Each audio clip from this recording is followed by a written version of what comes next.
Hello, everyone. My name is Yareli Arenas, and this summer I had the opportunity to work with Dr. Jacob Hack Misra and Dr. George Profiliotis. In this presentation, I'll be sharing a futures artifact that I created for Project Genus and exploring how the preservation of knowledge can contribute to civilization resilience.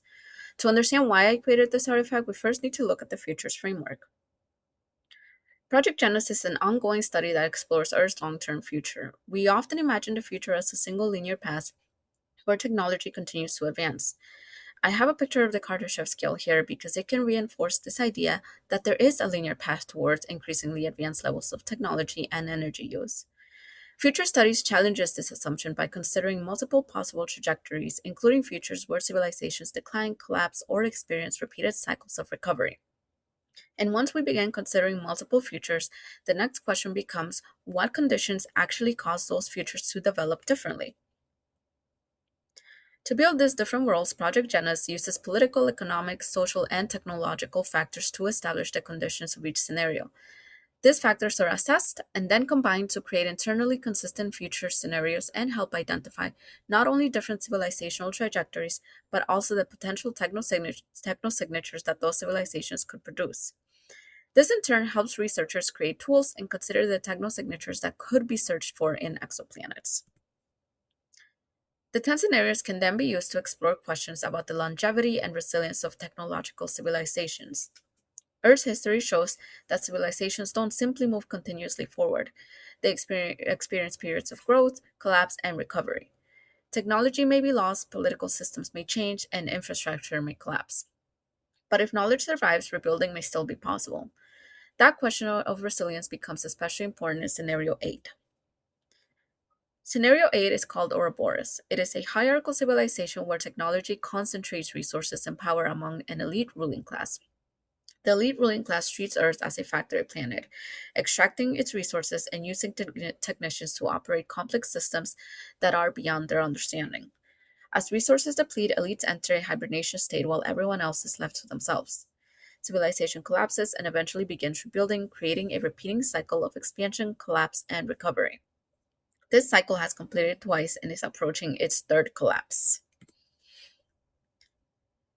So, as we see, knowledge is restricted and controlled by a ruling class. Workers may know how to operate the systems around them, but they don't really have access to the knowledge behind them or to the ecological changes threatening their communities.